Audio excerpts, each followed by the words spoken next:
Let's talk about your trading environment. Trading environment is such an important thing.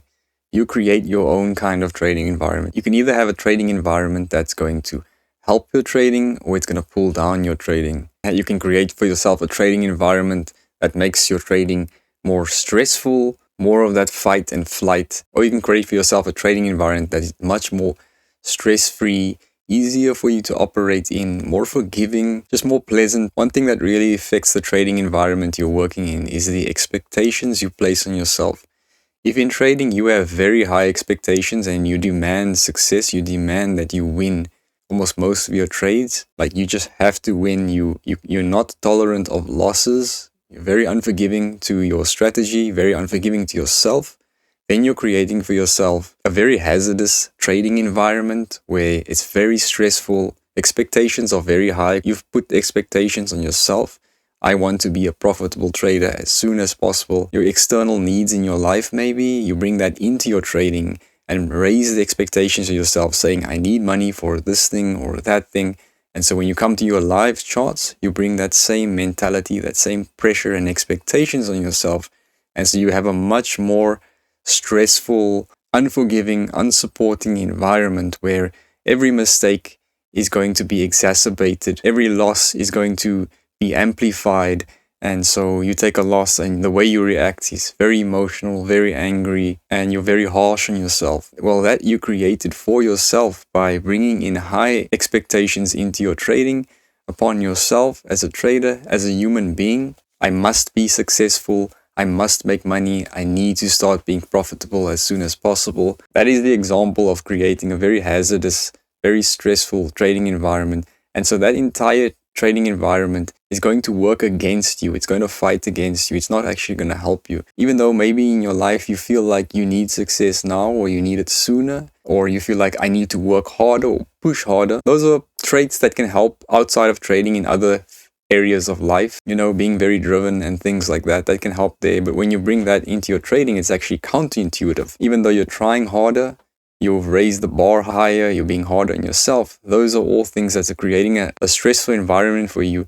And inside of a stressful environment, it's going to affect your trading and your trading results very negatively. And the biggest example of this is it makes it harder for you to lose in trading. You're much less tolerant of losses when you have such high expectations on yourself.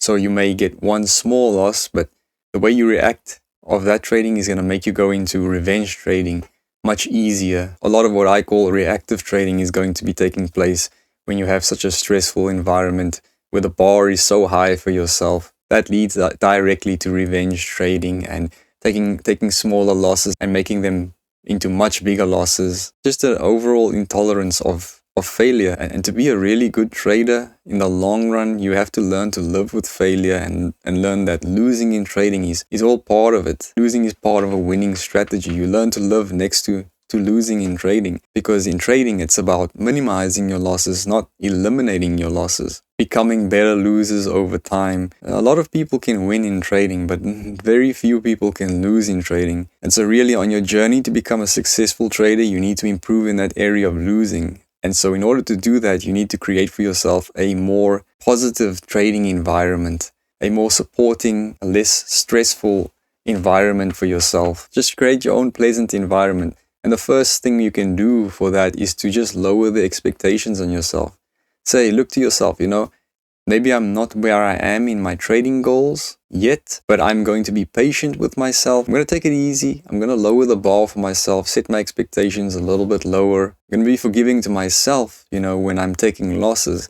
And so in that way, you're also forgiving to your trading, your strategy. When you take losses, you don't take it too hard. You don't fight against the markets, try and wage a war against the markets. You can lower the expectations on your trading and yourself by readjusting your goals. Maybe you had a goal of, increasing your account from, let's just say, for instance, $500 to $700, or maybe from $2,000 to $3,000. You haven't met that goal and you're not going to meet that goal. So maybe just readjust your goals, lower it for yourself. By lowering your goals as well, just eases the pressure. You're easing that pressure off of yourself by just lowering the bar for yourself. It sounds counterintuitive, but by lowering the bar and the expectations on yourself, you're actually going to get better trading results. because now the stress is lower, the pressure is lower, there's less emotional reaction from losses. When you take losses, you're able to take them much more easier now because you have a much more forgiving and a much more easier trading environment to operate in. And so now you're minimizing your losses much more and you're allowing your wins to lift up your trading account. And I always stress the importance of journaling, writing down, so you can write down what's going on through your mind, what's your emotions, your emotional state through a trading day, or how was it through a trading week. Write down what happened and you'll understand yourself better, and maybe you'll see that, okay, I'm very harsh on myself. I've created a very stressful trading environment where I have such high expectations for myself. You can see that in the words that you're writing down on paper. You can feel your feelings. You can feel those feelings of harshness, of frustration, and then just lower the bar for yourself. Say, you know what?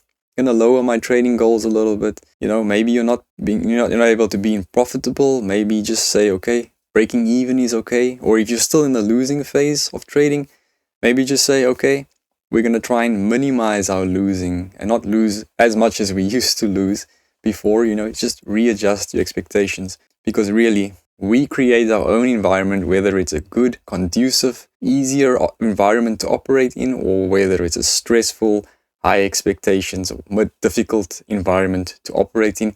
We control that. And all those things that may work in other areas of life, like pressure, expectations, rushing, impatience, being too strict on yourself, is just like pouring oil on the fire. We're already very vulnerable emotionally in trading. It's a very emotional practice. And so the last thing you need is to just add fuel onto the fire. So I highly encourage you to journal down what's going on in your mind, in your heart. And I'll keep stressing, trading is a journey. It's a journey of self as well. You're learning more and more about yourself as you're trading, and nothing teaches us more about ourselves than trading. So that's why it's important to write down those things, because when you write it down, it's like you're reading somebody else's thoughts. You read yourself in the third person. You can see yourself from another angle versus just thinking about your thoughts in your mind. Okay, I think I know who I am. Most of us, we don't know ourselves that well. Until you write it down on paper, it's like you're reading somebody else's thoughts from a third person view. That's how you better understand yourself and you learn yourself. You'll learn what are your emotional, your psychological, what are the weaknesses you have, what are the struggles, what are the causes of certain types of emotions, a certain type of thoughts, and ultimately what are the causes of certain type of actions. Why do I do revenge trading? Why did I just do that reckless thing in the markets now? By writing it down, you'll be able to track it right down to the root. And you see, oh, it's when I had that emotion. It's after that second loss I got. The first loss I was okay. The second one really just pushed me over the edge. Why did that happen? You'll understand your thoughts and your emotional processes. And so we better learn ourselves, and then we take care of ourselves. That's what creating an environment that is conducive to winning. We take care of ourselves. You're creating a safer, easier, more pleasant environment for yourself to operate in by making it a place where, it's okay to make mistakes. It's okay to get trades wrong. If you get it wrong, I'm not going to punish you. And in that state, you're teaching your brain not to overreact when you lose, not to go into fight and flight. You're lowering all those expectations. You're making trading fun again. And this is the environment you've created for yourself, your mental state of environment. And of course, there's more to this. We can talk later as well about the environment. It also encompasses not just our mental state and our expectations. How is your room, your trading room when you're trading in? How is your setup? Is it full of clutter? Do you have like a lot of other projects going on your PC? It's just all over the place. That's also creating a messy environment, and that's going to all transfer into your trading as well. It's one big system that's all connected. Try your best, we can't be perfect, but try your best to create an easier trading environment as best as you can for you to operate in and be the best trader that you can be.